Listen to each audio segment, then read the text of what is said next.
Taste, Aroma and Flavour. The Science Behind What We Savour by Aslan Adnan M.A.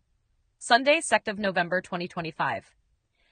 Flavor is one of life's greatest pleasures, yet one of its most misunderstood. When we say something tastes delicious, we usually mean far more than taste alone. Flavor is a multi-sensory experience involving smell, taste, texture, mouthfeel, and even sound. It engages not just the tongue, but the nose, eyes, ears, and brain. A symphony of sensations orchestrated by biology and memory. Our sense of taste begins on the tongue. It is covered with tiny bumps called papillae, each containing clusters of taste buds. These buds house specialized receptor cells that respond to chemical compounds in food. Scientists traditionally classify taste into 5 basic types: sweet, sour, salty, bitter, and umami. Sweetness signals energy-rich sugars, saltiness alerts us to vital electrolytes, sourness warns of acidity, bitterness often signals toxins. Umami, a Japanese term meaning savouriness, arises from glutamates in protein-rich foods such as meat and aged cheese. However, this model is limited and simplistic. It overlooks many sensations we experience at the table. Pungent spiciness, the fiery heat of red-hot chili peppers, is not a taste, but a pain response triggered by capsaicin stimulating the trigeminal nerve. Its intensity is measured in Scoville units, from the mild bell pepper at 0 to the explosive Carolina Reaper at over 2 million. The Malays describe certain flavors as cur lat, an astringent, tannic bitterness like unripe fruit or tea that has steeped too long, and payau, the faintly gamey, wild taste of venison or freshwater fish. These have no true equivalents in English. Similarly, Tamil cuisine recognizes thuvarpu, astringency, and karam, spiciness, as distinct sensory categories, while Chinese culinary language speaks of ma, the tingling, numbing sensation from Sichuan peppercorns, and shan, a complex savouriness related but not identical to umami. Such diversity shows that our vocabulary for taste is shaped by culture and language as much as by anatomy.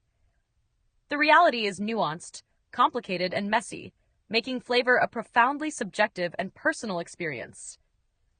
A key component of flavor lies not on the tongue, but in the nose.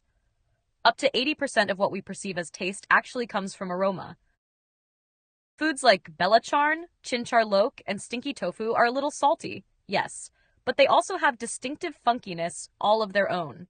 When we chew, volatile molecules travel from the mouth up the back of the throat to the nasal cavity, a process called retronasal olfaction. Here, receptors in the olfactory epithelium send signals to the brain's limbic system, which governs emotion and memory. This is why a familiar scent can evoke childhood or comfort food nostalgia, and why food seems dull when a cold blocks the nose. Flavor perception is also influenced by genetics. Around 30% of people can taste the extreme bitterness of phenylthiocarbamide, PTC, a compound found in certain cruciferous vegetables, while others detect nothing at all. The same gene family explains why coriander, cilantro, tastes soapy to some, but fresh and citrusy to others.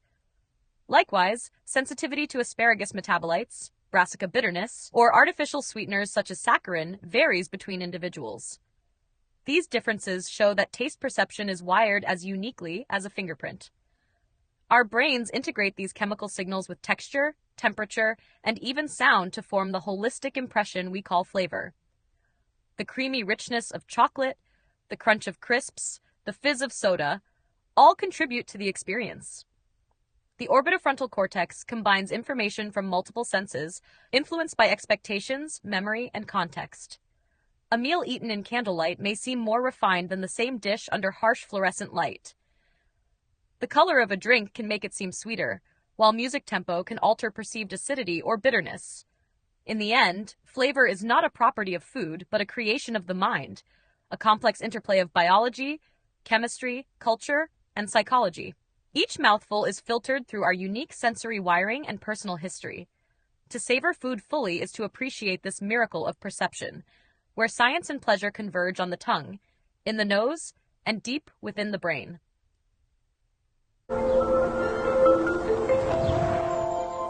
International Day of Persons with Disabilities, Wednesday, 3rd of December, 2025. Every year, 3rd of December is officially recognized by the United Nations as the International Day of Persons with Disabilities. It has been observed globally since its proclamation in 1992 under UN General Assembly Resolution 4730. The day promotes understanding of disability issues, supports the dignity, rights, and well-being of persons with disabilities, and raises awareness of the importance of inclusion in all spheres of life: political, social, economic, and cultural. In Malaysia, all persons with disabilities, not just visually impaired persons, and their caregivers enjoy exemption from copyright infringement by virtue of the Marrakesh VIP Treaty 2013. You may find out more about the Marrakesh Visually Impaired Persons Treaty 2013 by viewing the videos in this playlist.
Don't forget to hit that subscribe button to show your support.